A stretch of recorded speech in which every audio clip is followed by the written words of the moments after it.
Hello, everyone from the SADS Foundation, Sudden Arrhythmia Death Syndrome Foundation. I'm Mike Ackerman, genetic cardiologist at the Mayo Clinic and director of the Windland-Smith-Rice Genetic Heart Rhythm Clinic and the Windland-Smith-Rice Sudden Death Genomics Laboratory. And I've come to you on behalf of the SADS Foundation, where I've had the privilege of partnering with our CEO, Alice Laura, and her team, and serving as president of the board. November is a celebration and a call to awareness of family health history. And we encourage all of us to know your family health history. And there's some specific questions that I'd like to go over and give a direction for what to do depending on what your family health history is all about with respect to the possibility of having a SADS condition, like a genetic heart muscle condition, like a genetic heart rhythm condition, such as long QT syndrome.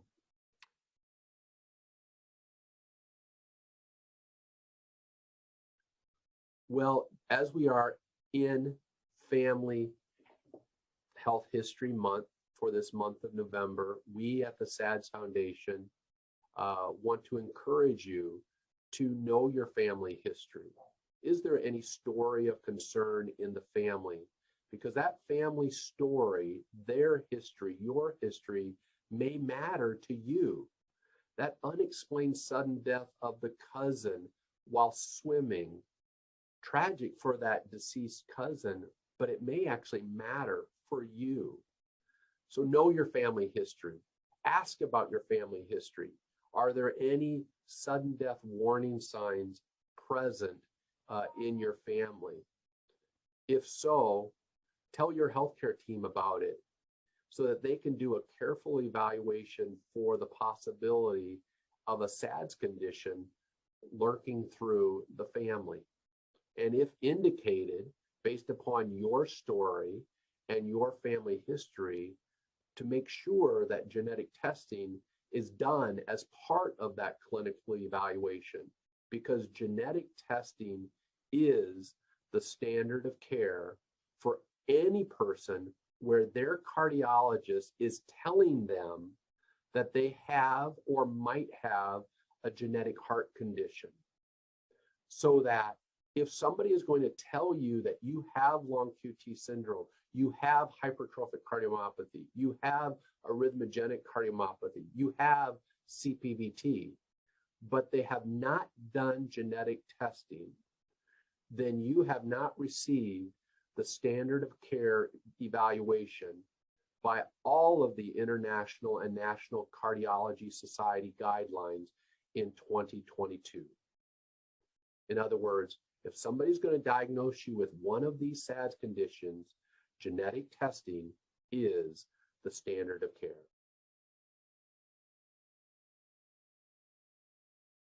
Scenario number one, what do you do for individuals who have not been tested? Where do you even start if there's a story of concern? Well, one should always start with ground zero being the individual in the family who most clearly exhibits the diagnosis of concern, whether it's the possibility that their story, their symptoms, is indicating the presence of something like long QT syndrome or arrhythmogenic cardiomyopathy, or in other words, any sort of sudden cardiac death predisposing genetic heart condition, a SADS condition. And one would like to start with the evaluation of him or her. And that evaluation that we start with is not genetic. It's not genetic testing. It's clinical. It's the comprehensive clinical evaluation by an expert, by a cardiologist, by a heart rhythm specialist, by somebody who knows that disease and knows that disease well. And so that's where we should start. And if during the course of that evaluation, there is a clinical index of suspicion for a genetic heart condition for which genetic testing is available, that is who should get the first genetic test in that family unit. The phenotype is the most important. Determining who has it and who doesn't show it is where all of the detective work needs to begin. And then the genetic testing focus is done for that individual, ideally, who shows it the best. And then we go from there.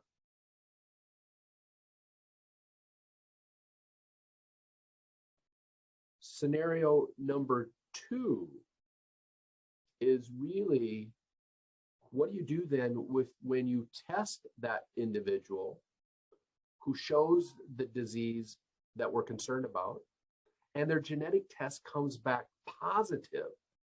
Well, that's from my standpoint, a great scenario, because it becomes really easy, almost pedestrian, because then if you have the X that marks the spot, you've identified your disease causative variant, then that enables us to do at least 2 things. One, we get to refine our risk assessment for you, our treatment recommendations for you, based upon knowing what genetic version is your genetic heart disease.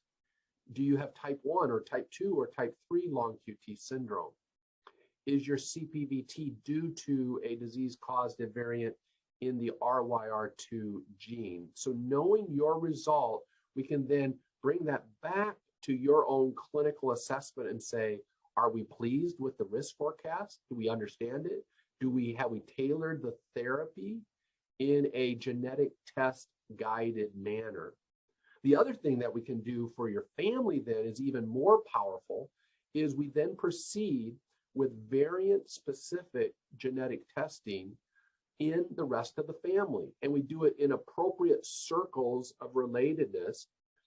If you tested positive, then all of your children, siblings, parents should get tested, so we can find out the haves and the have-nots, who has it, who doesn't have it. If the test is for sure the real deal and they don't have it, they're going to quickly be dismissed.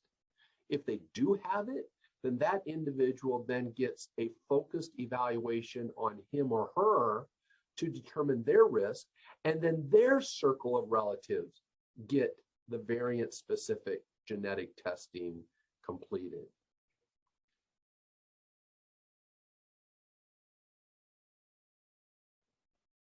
Scenario number 3.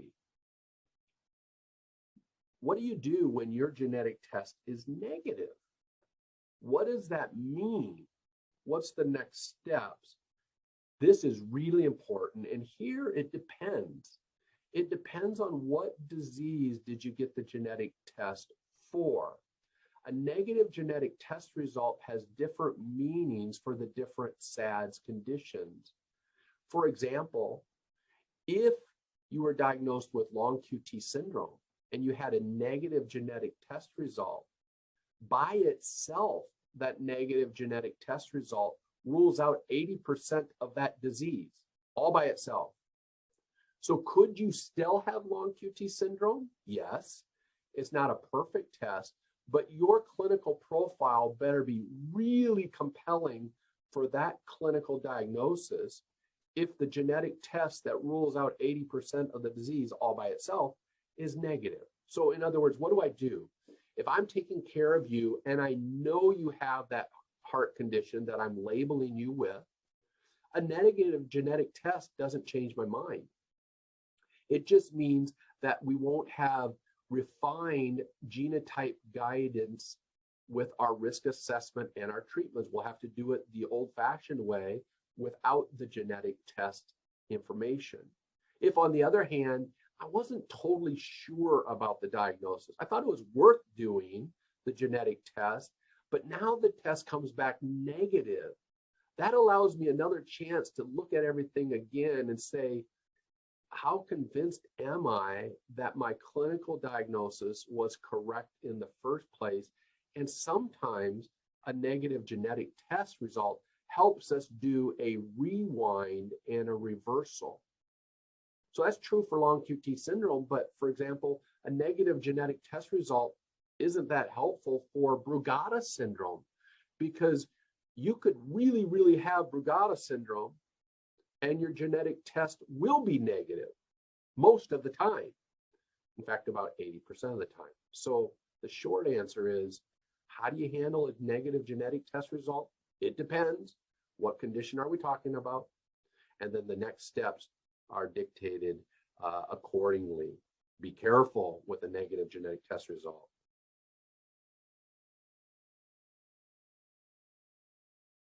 Scenario number 4, the VUS issue. What's that about?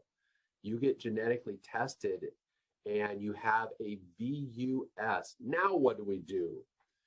VUS stands for a variant of uncertain significance. When the genetic test companies are really sure about the variant, they call it a pathogenic variant. That's the reason for your diagnosis. When they're really sure that the variant is a nothing burger, they call it a benign variant. When they're not sure, they just don't have the informatic tools to grade it, they classify it with the VUS designation. Now, what's really important for the VUS is it's not one size fits all. What VUS are we talking about? For example, I get test results back from a company. They call it a VUS, and in a nanosecond, I say, no, it's not a VUS. It is your disease causative variant, because we have the power of the phenotype. In other words, before I even ordered the genetic test, I actually thought you had long QT syndrome. In fact, I thought you would be LQT2. And then the test result comes back from company X, and they called it a VUS. And that VUS resides in the LQT2 disease gene, KCNH2. Well, that's not a VUS. That's an immediate upgrade from my standpoint to disease causative variant. On the other hand, you get a VUS back, your phenotype, your clinical story wasn't that strong, and the VUS comes back in a very minor gene, maybe even a minor gene that there's now dispute as to whether that's even a true disease gene in the first place. Well, that VUS is stuck. It cannot get the nanosecond upgrade that I described before. It remains a VUS stuck, and is probably tilted towards likely benign. Be careful with the VUS issue.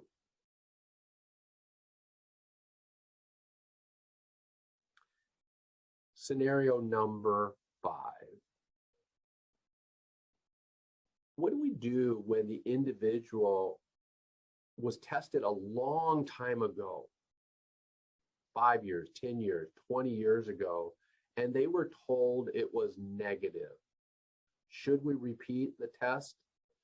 Great question. Answer is yes. In other words, if a person was tested 10 years ago and they really have long QT syndrome, they really have CPVT, they really have arrhythmogenic cardiomyopathy, and so forth, they should be retested with one of the commercially available genetic tests.